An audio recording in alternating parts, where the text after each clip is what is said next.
Oh my gosh, so I just heard something crazy in the courthouse about Durk. So Jam, he's on the stand, he's going crazy up there. When Durk allegedly was on FaceTime with him before the hit, Durk told Jam, hey, go crazy. Well, I guess he wasn't expecting him to go this crazy, but allegedly Jam was pissed off about what was going on, with the hit. He felt like Pab was an innocent man. He felt like he had been sent on a dummy crash out mission. He didn't know Von like that. He wasn't part of the beef. He was frustrated and he felt, low key pissed off with Durk that he had sent him on the hit. He actually allegedly FaceTimed Durk to confront him about this. And he said that Durk answered and he was at his crib with OTF C3, all right? And he said, I asked Blood. He said, I said to Durk, like, out of 1 million people you could have sent on this mission. He said, I just did 12 years.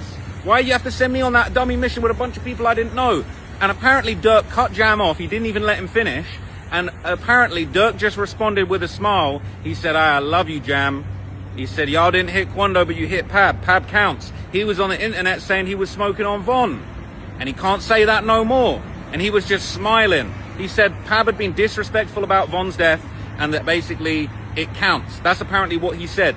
And Durk was smiling at him on FaceTime while that was going on. And what's crazy is Pab later said the reason why he told is because he felt like this whole thing was weighing on his conscience. They killed an innocent man. Pab ain't have nothing to do with nothing, but Lil Durk allegedly didn't see it that way. Now look, if you've seen the long 4-hour documentary I did probably like 2-3 years ago now, I've known about this case for a very long time. I did a documentary called Demon Slayers, all about King Von and Lil Tim and all of the things that have been going down in Savannah, Georgia before this happened. If you've seen that, you'll know that no disrespect to Lil Pab or his family, but he was on a Clubhouse call with OTF members dissing them. He put up a few tweets that were kind of making fun of King Von, and he was standing on business with the Rolling 60s in Savannah, Georgia. He had his own RICO case that he was going to be facing. If Pab was still alive, he might have been facing these RICO charges to do with a car theft ring. That's no disrespect. That's not to say that he deserved it. He wasn't there when Von got killed, and this didn't sit right with Jam. Apparently, basically, Jam kind of thought, this isn't what I called about. He was surprised that Durk was talking so hot on that phone. He said, I called to ask why he put me in a situation with goofy dudes that I didn't know. And then he just starts talking about, yeah, I love you.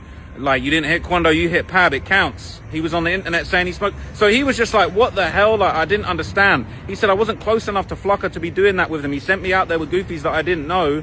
He said, I just wasn't feeling it. He said that he basically kind of just went along with it. He said, yeah, he agreed with what Durk said about Pab and got off the phone. And that was it. And he said, I didn't get no payment for this. I just thought, what the hell? Like, this is just nonsense. So, yeah, I think Lil Durk was obviously happy about what went down, but the way Pab saw it, he'd been roped into killing an innocent man, and obviously he didn't even know he was there to kill Quando until he'd arrived in California. So he said that he no longer respects Durk.